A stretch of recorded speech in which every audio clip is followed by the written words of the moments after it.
Hoje, dia 2 de setembro de 2025, e as ideias que escapam, né? Me ocorreu aqui uma sequência de ideias que eu gravei, os tópicos, mas vou tentar remontar aqui porque já não estão tão claros quanto estavam até pouco tempo. Eu botei no áudio para não esquecer assim, e vou aqui retomando e lembrando enquanto eu falo. As ideias, né? De reflexão, sempre acabo indo para questões aí que são existenciais, objetivo de vida, sentido de vida, né? Angústia. Então eu comecei falando sobre um pensamento, né? Um pensamento que desregula as pessoas, né? Envolve muito a importância que elas julgam ter. Que importância, né? A importância que você tem para o seu emprego, a importância que você tem para uma pessoa, por exemplo, um amor que você tenha, né? Uma pessoa que você ama, você acha que aquilo é muito importante. Aquela pessoa, né? Ou o sentimento que você tem também, né? O que você faz, né? O que você produz, né? Você acha que você é muito importante, mas eu acabo por pensar, né, muitas vezes, né, isso acontece muito quando a gente vê vídeos, quando eu vejo vídeo dos que já morreram, né? E a gente saber que hoje todas as pessoas que a gente tem contato não estarão vivas daqui a 100 anos, né? Não existirá um mundo como é hoje em vários aspectos e tudo que você vê, tudo que você faz, pode ficar só uma pequena sombra do que aconteceu, né? Claro, sempre haverá os expoentes aí que deixam marca por mais tempo, mas sim, de uma forma geral, né, não vai, você não é nada e ainda que seja. Mas o tempo que você vive, que é esse intervalo que você está, esse, mesmo nesse tempo que você está, onde você se julga muito importante, né, você tem as modificações. Só que, como humano, a gente quer se achar importante, mas isso não é nada. A sua vida, né, o tempo que você gasta fazendo isso, e as coisas mudam independentemente da sua vontade. Né? O amor talvez engane mais, porque né, não vai num racional, né? Então isso daí talvez seja um pouco mais complexo. Mas se você for pensar na reciprocidade do amor, né, a pessoa que você conviveu amando, achando que ela seria aquilo, ela muda. E isso se vê aí com um tempo X de relacionamento, né? Acaba, a pessoa que você conheceu é outra depois de um tempo.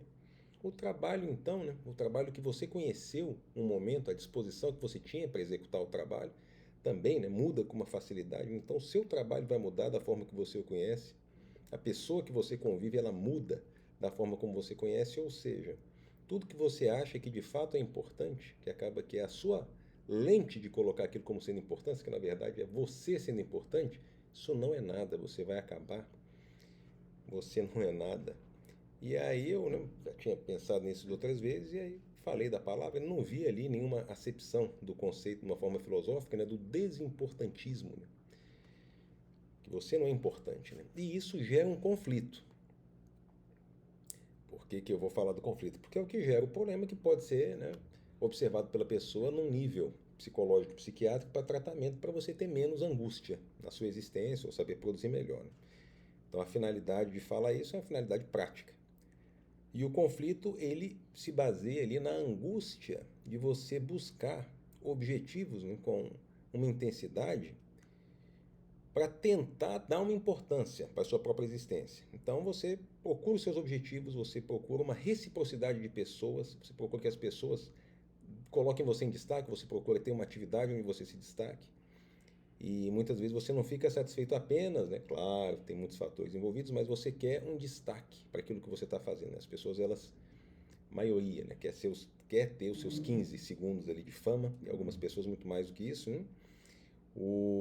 Para você né, achar que você tem uma importância para si mesmo, para o mundo, quando na verdade isso é ilusório, passageiro e acaba gerando angústia na medida de que vai passar, vai acabar, independentemente do que você faça.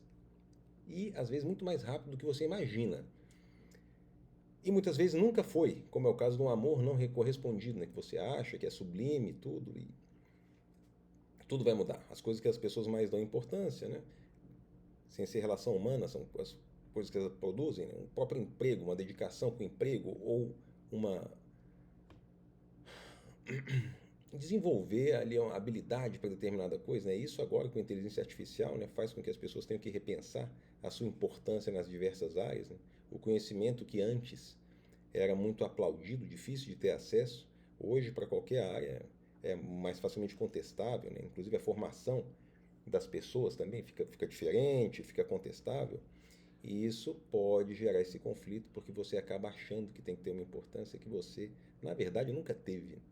Mas você acaba achando, dependendo da fase da vida que você está, que você tem. E a pessoa pode, então, né, nesse conflito que acontece, buscar aí fontes para se achar, para ter essa falsa ilusão de importância, né, que pode passar também, né, por droga, né, alguma coisa que estimule a dopamina, que aí você fica se achando mais importante, mais, né, disposto, né, isso engana, ou amortecimento, que entorpecentes como álcool, né, podem causar, que dá aí, ou até antidepressivo, né, tira o pico da satisfação plena de prazer, mas também tira ali o pico da depressão, né, te regula ali. Então, essa busca do que você não terá, ou do que é passageiro, pode levar a esse tipo de conflito, ou a pessoa pode procurar hobby, que é impossível também de, ou não digo impossível, digo hobbies de difícil manutenção, como a oniomania, né? A compulsão por compra, tem aquela satisfação, que é uma liberação da dopamina ali com a compra, com a aquisição de alguma coisa, que pouco tempo depois, né, já não dá aquela satisfação, né? Então, até um hobby mal escolhido ou maltratado pela pessoa vai gerar problema. E a angústia é tão grande, isso é falando de uma forma óbvia, né? Vale aí para os humanos de uma forma geral, de uma forma mais antropológica, que o humano não conseguindo se ver, claro que isso sou eu falando, né? Teoria minha, ideia minha, né? Para não ter aí uma provocação, mas não quero, né, levar ofensa própria de nenhuma pessoa em especial. Mas isso leva a pessoa, o ser humano, né, a desenvolver crença. Eu falo crença mesmo, de religiosa, né, que tem uma vida posterior a essa, para as coisas fazerem sentido, ou de que as pessoas, a maldade, ela vai ser punida de alguma forma, né, que a pessoa, o mal volta. E isso é uma complicação, né, porque a pessoa, na sequência de um pensamento desse, né, um religioso pode falar que o câncer, a doença, ou o filho doente que você tenha, é para você evoluir e é uma aprendizagem porque você ou causou aquilo em si mesmo ou você mereceu. Tantas as duas situações, né? Não tem como, não tem prova, não tem explicação, não tem lógica, né? Então tem componente genético envolvido e você ter causado uma doença em você mesmo numa base genética, né? Porque você foi mal e a pessoa ainda não foi má, ainda tem esse detalhe, a pessoa que era boa na vida e ela sofre com, eu estou falando câncer, né? Mas pode ser qualquer doença consumptiva, perda de relacionamento, emprego, né? Qualquer desgraça pessoal e a pessoa ainda vai se conformar na via de um religioso que vai dizer que aquilo é para a evolução da pessoa, né? Que coisa mais maluca, né? E a pessoa então se conforma com o sofrimento, e eu acho que isso claro, vou falar eu acho, né? Porque, mais uma vez, né? Não querendo ofender, porque isso você faz com que a pessoa ela gravite num sistema de pensamento mágico. Então ela acaba gastando tempo com situações que podem dar a ela uma satisfação com relação a achar que está fazendo algo para uma vida posterior que não existe, né? E que acalma a pessoa, né? Rezar, orar, prece o que for, né? A linhagem que for. Né? Mas a pessoa então poderia, na minha visão, se tivesse uma honestidade, que é uma base de relação humana, que é o que eu acho que realmente funciona, de autenticidade, tanto numa relação terapêutica, numa relação entre amigo, numa relação da pessoa consigo mesma, né? A pessoa ser honesta, ela não precisa acreditar que tem uma vida posterior. Por que vai acreditar que rezar adianta? Seja honesto, né? Essa honestidade pessoal de se rezar adiantasse, o avião não cairia, né? Mas aí tudo isso fica para lá, porque as pessoas mereciam morrer.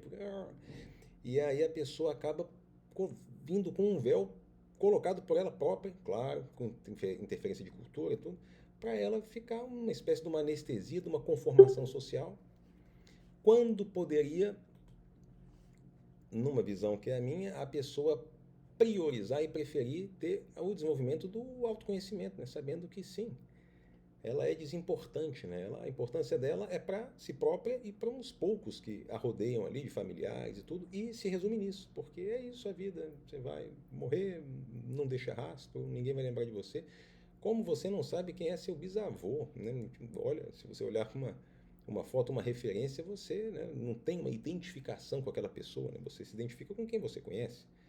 E por isso que laços familiares, o que importa é o laço de afetividade que você constrói com amigos, né? Não os familiares, né?